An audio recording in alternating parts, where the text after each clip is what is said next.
Hello. In this lesson, I'll be going over how to edit existing Apex, and more importantly, what happens when you save that same Apex on the Salesforce platform. So let's get started. For us to work, let's log on to our developer org. So I'm going to log on here.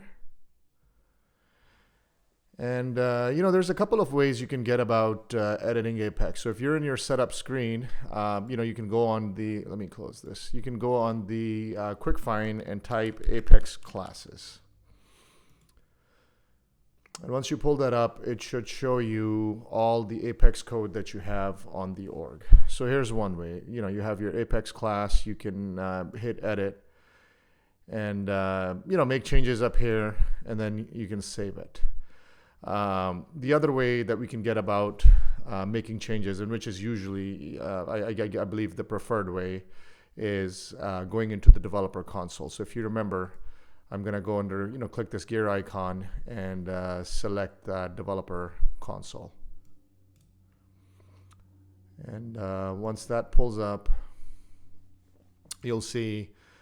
So I already had this class pulled up, but if you pull up the developer console, for example, the first time it's going to be empty. So you can just go under, file, open, and select, under classes. It should show you all of your classes here. So you could double click that and load up the same class.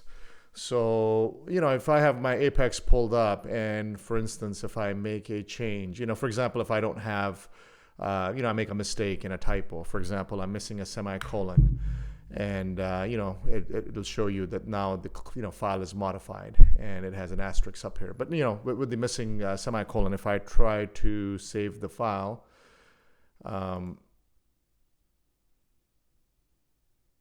it's going to inform you of an error that, hey, line 6, it's missing a semicolon. Sometimes these errors are obvious, sometimes they require a little bit more work. But in this case, pretty straightforward. It's missing a semicolon, so I can quickly go back in there and save it again. And it'll work this way. If I make another typo, for example, if there's anything else wrong, I just want to show you, what other types of errors you may see. So if I have some additional, I don't know, I put just a space up in here. So if I do that and try saving it, again, tell you that, hey, line number 1, something's wrong. You have an extra this. So, something needs to be looked at. So I'm going to save it again as the proper file. And, the point I'm trying to make up here is that when Apex is saved as a class, it is compiled by Salesforce and stored as metadata on the platform, ready for execution. If a compilation error occurs, as you saw before, then the developer compiling the Apex is informed of the compilation error and must fix the issues before attempting to compile again. Again, keep in mind, the older version continues to exist. So even though there's a typo and you tried saving it, it didn't save it, it will still continue functioning. Not the one with the bugs, but the previous version, right? Like, it won't save anything that's erroneous. It's going to continue serving the previous version. So in this case, even though, if there's an error here and we attempt to save it, and it should give a warning, it's got quite a few warnings up here. And if I go onto my debug console and I again want to execute the class, it will execute that just fine. It's no issues at all.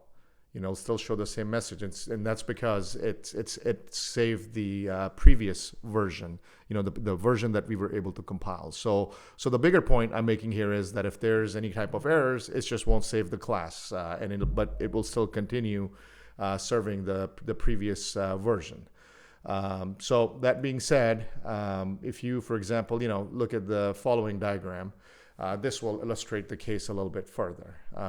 Basically, this is the Apex lifecycle. So here, as a developer, you write Apex code to implement custom business logic. This code is written in a syntax that is similar to Java and is saved in Salesforce's development environment.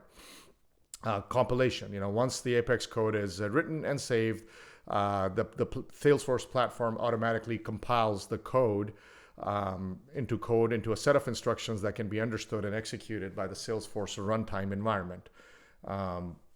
This is similar to how Java code is compiled into bytecode. It's your compiled Apex is stored as metadata, And this compiled code is stored in Salesforce's metadata-driven architecture. This compiled form is more efficient for the Salesforce platform to process.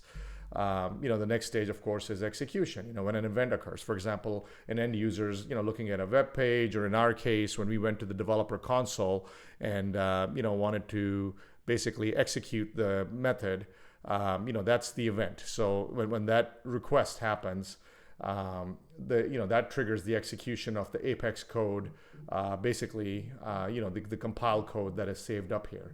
And the runtime environment for Apex includes features such as governor limits, which ensure that the code does not monopolize shared resources on Salesforce's multi-tenant platform.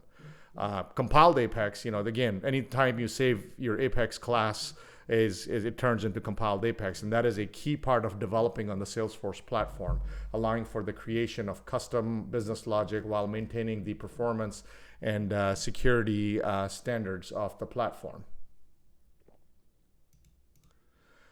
So hopefully that helps you understand how Apex is modified, saved, and compiled on the Salesforce platform. As we proceed along in these lessons, I will show you additional ways to write and modify Apex, which are more suited for larger teams. But for now, just writing code in our developer console and executing is, that's just fine for training purposes. So, talk to you guys in the next lesson.